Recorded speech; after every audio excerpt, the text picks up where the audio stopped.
Guys, listen. Welcome to the first podcast of UnMotivated. I'm here with Jamahl. It's right? Huh? Exactly. It's right? Right. And the better best dog, aka Jemarcus, is on the, as I think they used to call it, ones and twos back in the day.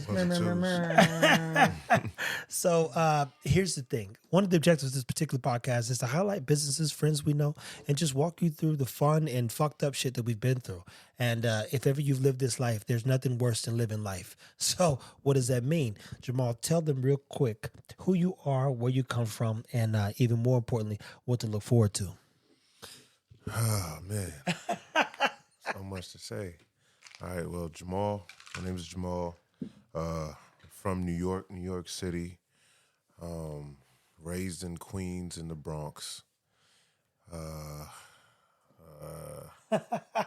This is where I come in, people. Former pro basketball player. Like, what's going on, man? Yeah, man. Yeah. He hasn't done anything, Just, He's got a good story, man. And again, this is the first step is getting people a little bit comfortable about being on camera. So there will be drinks and at times just things we do to just break the ice. And the first time is always, the fun time because you go, wow, that was different.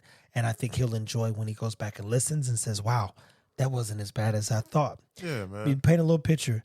This is the young man, and, we all young in a sense. And realistically, we all young in comparison to Mother Earth. Mm-hmm. So no matter what happens, no matter how old you get, Earth is going to be here before you got here. It's going to be after you die. So embrace your age and live in the youth, and you're as young as you choose to be. But point is, he figures stuff out. Hey, if you're a problem solver, then you probably can start a business. So what I've enjoyed in just connecting with Jamahl is that this guy can figure stuff out. So episode 1, here's the title. Life. First question, Jamahl. You could tell them if you so choose. What's the worst and best thing life has ever done to you or for you? Man, take certain opportunities that I thought was for me. Yeah. And pretty much presented different paths that opened up different doors and different avenues for me. So life has just been one of those, it's a roller coaster, but the main thing I could say it's done is just whatever I thought was for me wasn't for me and ended up opening up in a whole new different avenue and lines of revenue for me. So, but that also is based on perception as well too. Yeah. Because a hard-headed nigga ain't gonna see a tough time as or the wrong move as a wrong move. They might be like, I got to figure this out. You be like, okay, that didn't work. I got to move on. Yeah, that's a fact. So I'm trying to give you guys a real clean. No, bro. This ain't no clean. Yeah. No, look, man. Let me tell you right now. Yeah, Keep it real, raw and uncut. And that's the beauty about this. People, you see, I did an interview with Chris Moore originally. And that was 2 years ago, right? He's like, let me take a shot here. Yeah, loosen up. Yeah, he's like, let me loosen up wet the this lips. whistle. And Chris was very, we'll just say, he was forthright in telling the truth. Challenge was he also was, we'll just say, trying to preserve whatever he was trying to preserve. Long story short, fast forward 2 years, Chris don't give a shit now. Yeah. Chris don't give a shit. Yeah. Nah. And those defenses came down. I mean, there's one episode, if you go back to it, he says, damn, you got that camera always rolling? I said, yes. It is to be rolling. It was given to me for a reason. So in this case, man, tell them the truth, bro. We're sitting in some shoes that they want to be sitting in, depending on who's watching. Mm-hmm. And my job personally is to highlight the people I'm around and not only just create a platform, but give them a platform to get more people interested in the things they have going on. And I repeat, we're going to get you there. This episode ain't about all Jamahl could do, but more so who Jamahl is, along with myself. Man, so, all right. I just took my little shot of some whiskey. Warm up the whistle, All right, man. So Jamahl in a nutshell, man. I'll just figure things out, man. Tried to go the pro hoop life, got hurt. Shit got real fast, and it put me in a situation where I had to figure out some life altering decisions, and it was my back was against the wall, and I had to either fold or figure out how I'm going to overcome. And I realized that I'm a fighter, and I overcome a lot of situations, so I just doubled down and just figured out what things I could add value in to keep staying afloat. Well, see, and part of him doubling down, and even we'll just say kind of like sticking to his plan, is that Jamal's got a big laugh and a big smile about him, and so we'll get there to a little bit of this for me and how I got here with him, but it's difficult at times to find African American men who don't live in pride and ego and really want what's best for people. So I could tell you off rip that with myself, Jemarcus being here, this dude has been nothing but good energy. And good energy means also he maintains poise and control. He's not in control of anything. He wants to learn. He wants to grow. So what he's saying is in those moments where he was getting punched in his mouth, fucking literally. By Debo. Yeah, no exaggeration. It was an opportunity to grow.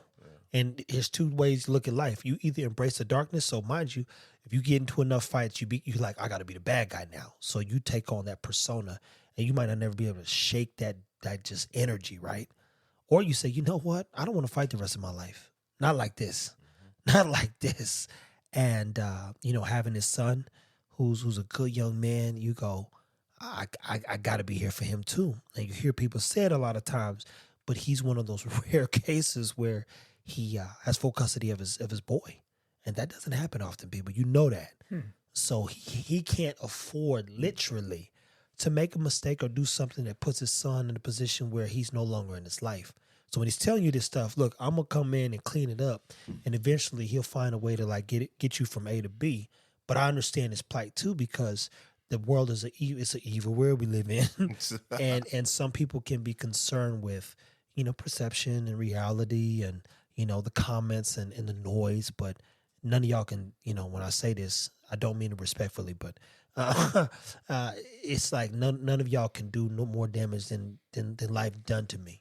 So a comment ain't gonna shake nothing, because here we are at 11:31 at night, and we're working. The only thing I do best is work, point blank.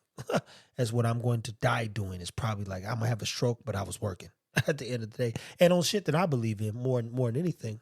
So if you had to, walk them through what it was like becoming a single father and fighting for your son, even, because again, I want them to know that, look, the goal of this thing is we're going to bring on more people that look like us, more people that don't look like us, more people rooted in the things that we want to achieve. And that means people who are at higher levels than us in terms of business life and goals even. And you say, man, that's a good way to think about it. And we want to learn from them. We want to potentially walk a day in their shoes. And I don't mean we want to be them, but it's like, yo, let's just go through a day and see what goes on in their day, and vice versa. Because believe me, people have come over here to see the dogs and want to be a part of what we're doing. So what's it like being a single father? Oh, man. And respectfully, he's got help. Cat helps. I'm not going to say that he's just in here by himself. He's got a good helpmeet support system. And even when he has, his friends, myself, Tree, and others to support, we've got his back. And mind you, I'm very new to Jamal's life, but I'm here for it. So, yeah, man, single father, being a single dad is tough, man. A lot of responsibilities. Got to make decisions that go past you. And I believe in the earlier stages of a lot of single dads just really trying to figure out what their next move is going to be.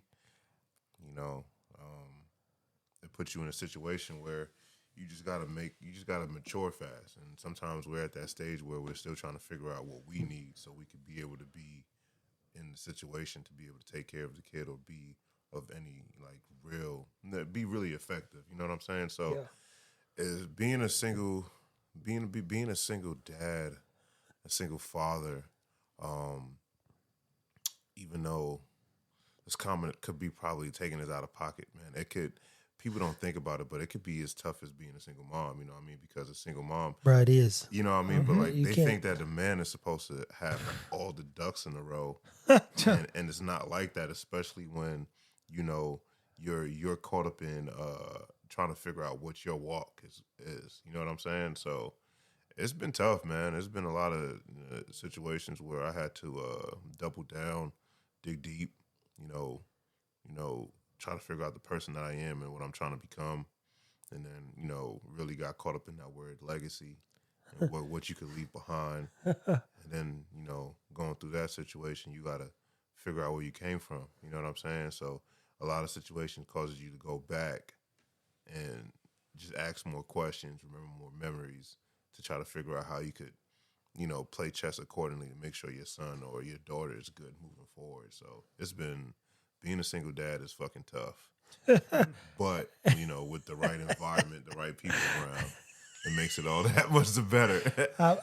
And people, I'm only laughing because I can say this is I've been in Maul's house. This is his home, for about 4 months now, and objectively, there was a moment in time where he says, "Hey, man, this one I need your help." And you think about how much pride you have to remove when you ask someone for assistance, even, and someone that you don't. I mean, I'm 100 on paper and in real life, so. He's not asking because he don't. He's not asking because he's like second guessing. He's like, yo, I need a little help in this particular area. Let's provide a little bit more structure. Does a great job, to be clear. But what that did for me, 2 moments in here that I'm aware of, and just there was a time where basically Micah went around the whole room and he hugged everybody. My mouth is running, and so I'm seeing, but I'm not seeing. And so he gets to me, and I'm sitting on this stool, and he scratches his head, and he don't know what to do. Because mind you, I've walked in this man's home. I said, listen, I don't like kids. But I'm respectful. I'm not like, oh, get this nigga on my face. I mean, Micah could come in. He just need to know. He needs some instruction. Yeah, boundaries, yeah. Yeah, boundaries. I don't even call it boundaries. He just, it's work. It's constant work with the dogs, with life, with friendships.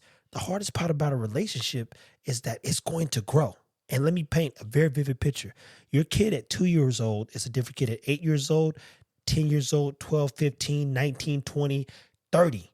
Every part of those stages, the communication's going to change. The expectations are going to change.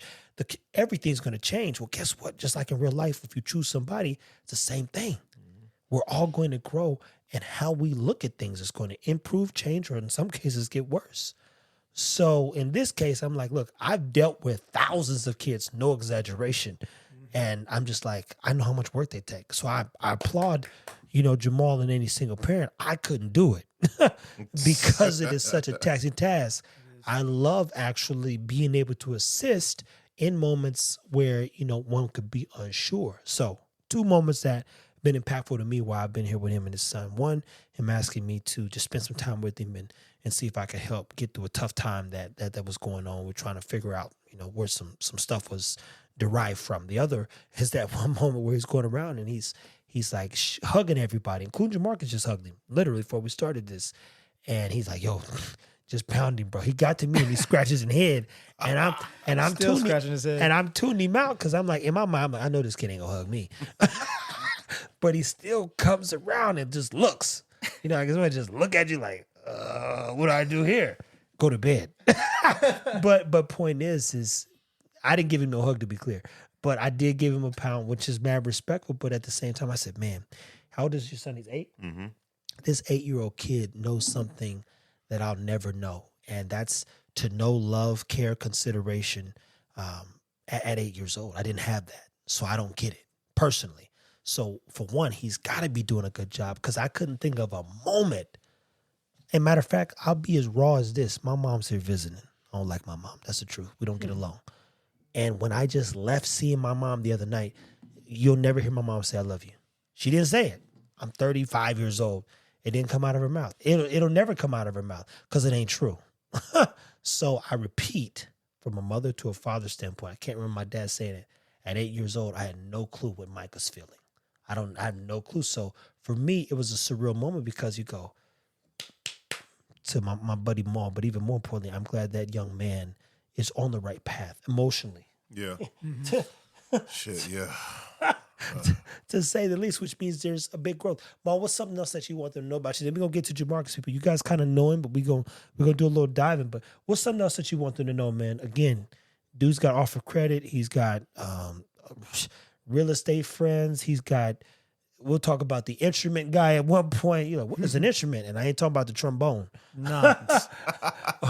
Or the flute like Andre 3000 was playing in his last but you know, when you look at his portfolio, and I look at friends portfolio wise, this guy knows how to pull money. I've got real estate friends like him. I've got friends that have been entrepreneurs for 15, 20 years. He's met my real estate guy, which is Carlos, and his dad and them. They got a vertical market, so they build it and do everything else. We're gonna tap in with Carlos eventually too.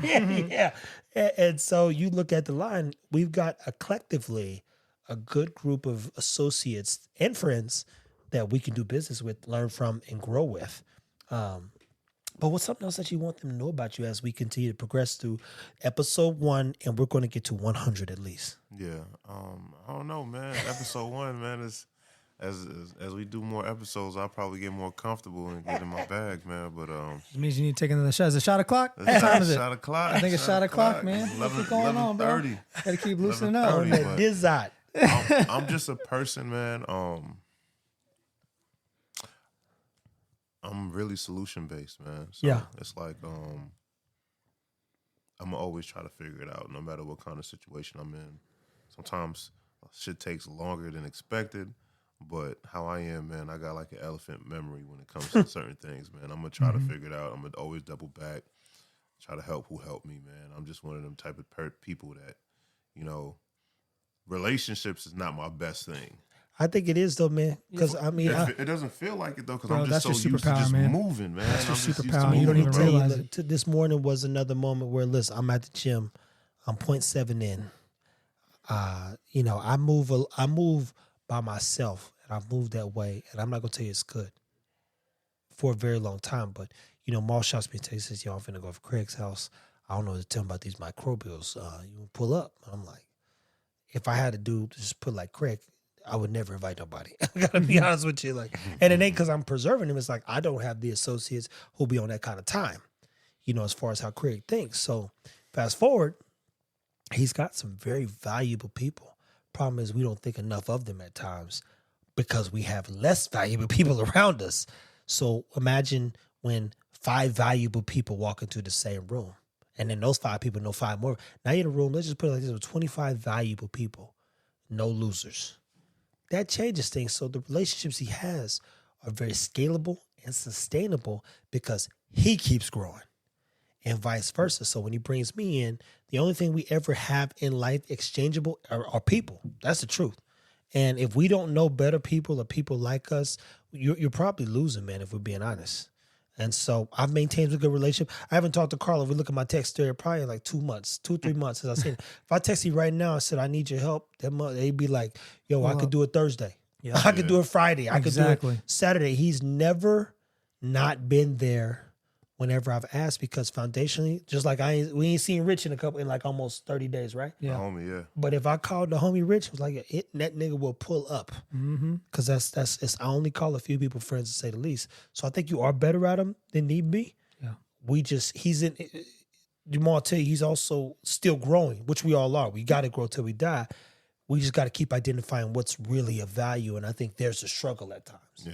It's fine defining that value and who you really want to die with. Yeah. And I look at it like that. Like, if I die today, I'm glad to know Jamahl, definitely glad to know Jemarcus, all of my kids, Jack and Boyer and Rock and Hobbs and so many other ones. And I'm good. Like I've told him, I was like, if I die today, man, I got nothing else to prove, man. I did everything else. I did more than I was supposed to do. So you actually are really good because I enjoyed being able to be welcomed into Craig's home. Just like I brought you into Rich's home, which is a very close friend of mine. Hey, man, shout out to the homie Rich, man. Yeah, Rich, hey, we're going to see you on here soon, too, man. For sure. Rich definitely coming up. You one of these 100 episodes. Believe that. Solid, man. and that's the beauty. And his old lady, she's real reserved. Like, put it like this. She's one of the most loving people I know. I've been over Rich's house for a year and probably seen her 6 times. If it's friends of, she's not coming downstairs. She's there for Rich and Rich only. That's the truth. But super polite and kind. So mind you, he's like, yo, we're going to pull up here. We're going to do this. She's with the shits. Mm-hmm. And her and I have had great conversations. But she's like, yo, I thought you knew him for 15 years because he don't even like people. Then I met you. I said, no wonder he likes this dude. He don't like people. So it's very cohesive. So we just all got to keep working that cohesion, man. Yeah. So fast forward, first impressions of someone like myself and then even Jemarcus, who's been here with us today, man, because you're You're a good judge of character in a sense at times. At times, trial and error, man. Growing pains. You're gonna see the good in the person. I'm gonna see the truth in them dusty ass niggas. And tell you the truth about yourself too. Like, look, you don't want me to open my mouth. Give me a mouthpiece, nigga. I'm keeping my mouth shut. But first impressions, and what were you looking for, or if not looking for anything, what were you assessing when you met myself or even Jemarcus? To be honest, man, I really wasn't, bro. Sean, Sean like a big bro. You know, he been always trying to be the voice of reason with a lot of different things, you know, in and out of our relationship until I started hanging around him more. You know what I mean? Shout out to another good dude. Yeah. If it wasn't for him telling me to go pull up to that gym, I would have never met y'all. Yeah. And, you know, shit, it all started with dogs. Take care of your dogs, people. Because, look, that's all I ever wanted to do, bro. Just take care of some dogs. True story. Yeah. So, yeah, man, when I met you, dog, you just really had that same energy. You wasn't really fucking with people. You just coming in there. You was pushing fucking 1,000 pounds. Jemarcus had the camera, and then he get busy too. I was telling Sean, I'm like, what these niggas on? You know what I'm saying? But y'all came in there, did y'all thing, controlled the whole room, correcting niggas on push-ups. A week later, me and Sean at Lifetime, he was like, nah, bro, you gotta do the push-ups like this.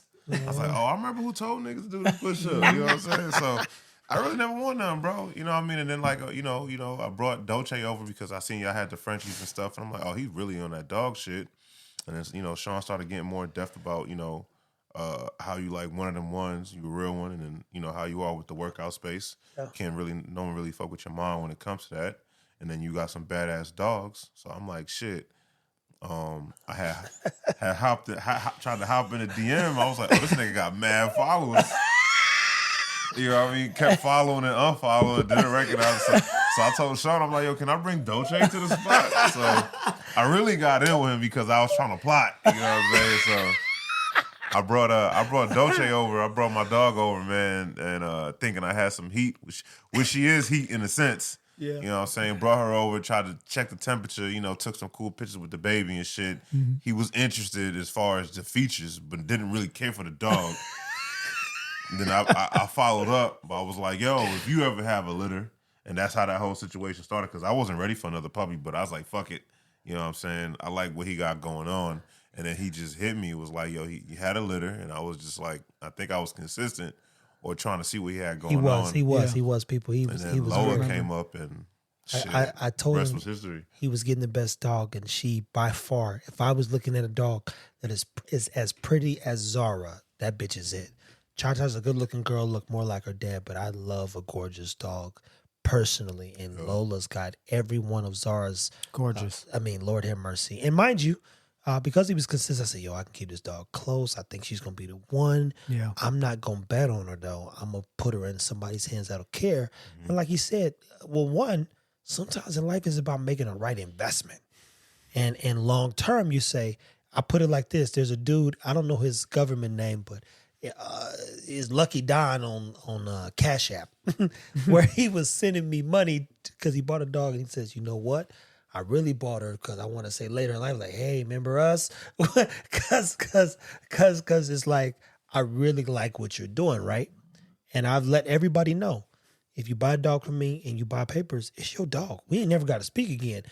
You go into Walmart, all sales are final, man. You buy fucking meat, all sales are final. So I'm not hoarding the thing, and I did something so great. I could do it again and again and again. If it's your dog, as he just said, just take care of it, man. That's all I ask, is give it a good life and be fair to it. So that being said, very consistent. Super glad that he has Lola, even more today than I was before. But I had a good feeling, to say the least, and I normally follow my instinct, but as he said, he wasn't ready for it, but thought it'd be a good move, and here we are today, and it's proven to be a decent move, right? Yeah. So fast. Hey, look, man, that's my bitch right there. Yeah, no, she's gorgeous. Yeah, y'all definitely set the tone, man. It was cool because I was trying when I got into dog space, man, with the previous dogs I got. I'm just trying to get some real guidance. I was the most educational. Yeah. You know what I mean? That's what really, you know what I'm saying?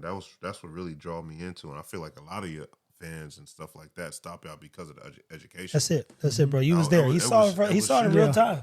Like today, like one of the homies at my son's practice, he was like, "Yo, what you feed your dogs?" And I was like, yeah, it was one of the drum roll situations. Like, I feed them raw. They all eat raw. He was like, yeah, mine's too. You know, chicken quarters, blah, blah, blah. I'm like, yeah, man, that's a start. Liver. But yeah, man, like with Trev, man, he's very charismatic, man. He know what he's talking about, very confident. You know what I'm saying? And he just had this certain kind of energy. And you know what's crazy? His dogs represent that. Oh, yeah. You know what I'm saying? And so Dang. I got to relearn. Even when I said earlier, bro. Bro, it's not crazy. I relearned shit about the dogs. I'm like, yo, this is like his dog Ego. Oh man, That's his son in a dog form, right? Tron is like timid. That's still his son too, because Tron is with the shits, right? Tron's hard-headed. Yeah, he's hard-headed, man. Just like Trev. You know what I'm saying? I'm actually not hard because even when Craig was telling us that story earlier, I pay attention because I mean he's telling me stuff. I like the OGs and even more. Yeah. When they tell me story, I'm like, oh no. They were like, Trevor never did. You right because you just said you did. It didn't work. Yeah. So I wouldn't test the temperature only because I appreciate experience. Mm-hmm. So I appreciate that Maul's got 30 plus years and definitely probably 10 solid years of figuring out life and then getting to a place now where it's like sustainable along with taking a few L's and growing. So I've just never been the guy that they told you if it was like the stove was hot, go touch it. I'm like, nah, I'm good. He said it was burning hands over there, nigga. I'm not risking that. That make no sense. But he is right. All the dogs, and Jemarcus and I have talked about this off camera, they are direct reflections of how confident I am and who I am as a person. So if you bring a dog out and you want him to be sure of himself, go get one of mine. Yeah. Oh man, you know that you're gonna see the difference point blank. Can I say this? Go ahead. Hey man, all you people that follow Fit Bully, bro, leave me alone. Dog. I am new to the dog space. I'm caring. You know what I'm saying? I'm learning. Don't take that energy out on me because y'all can't get the responses you want out of these gentlemen. I didn't do anything to y'all niggas. That's a good point. And but you know I how love all my dogs. But they acted like they think about it like you. They like, yo, I gotta find a way to get in, nigga. Because that's what Ferran did. I need the juice. Ferran had to find a way in. Yep. And Ball's like, look, I know you don't like talking to niggas. Hey, shout out to my dog Ferran. He got him with that chicken, that pickled chicken, dog. Yeah, Ferran, bro. And so even in that situation, man, I won't say it's difficult. You do have to have purpose and like a point to getting within 5 feet of me. The upside is Jamahl's care. Foundationally is care. Now that I've seen and witnessed, niggas fold over 3 or 4 months. What I can tell you is I've applied no pressure here, man. I told Jemarcus even, you ain't got to do shit with your dogs. Just make sure they're healthy, man. Yeah. I'll do the rest. I literally told everybody, I will make this a thing and as long as you take care of your dogs. And that don't require you to walk them. They ain't got to run up no trees. They ain't got to jump in no water. They ain't got to be out in the rain, no freezing cold. They ain't got to do none of this shit I'm going to do. But you got to take care of them. And that just means make sure they're healthy and get a good life. Yeah, I will do the rest. That's how much I'm betting on myself. And I appreciate these two for sure for even trying and wanting to learn and do a little bit more. So, Jemarcus, if you was going to tell them, a little bit about yourself, man, and what to expect and, even kind of like what you've learned, he's not going to be on every episode. He will always manage. And if there's an opportunity for him to continue to chime in, he will definitely do so. Salute, my friend. Cheers. Good health. That he'll do so, but he's the guy who's learning operationally how to become a better man. Yeah. And in operations, believe it or not, it ain't just in business. It's life, people. Like some of y'all don't know how to operate in your own skin. And somebody can say one thing and deter you from your future. You can't tell me shit. That's the hard-headed part he's talking about. Like if you're going like your words, they fall on deaf ears because I need to fail and find the absolute truth when it comes to me. So what's some things that you want them to know about you, Mir? Just know that growth is a process. That's one thing I think I've learned about myself over the years. I mean, we're talking, 2023? I reconnected with Trev back in 2015. And we're talking about 8 years of solid hard work and growth, and even a time where I even had to separate myself because I folded under the pressure.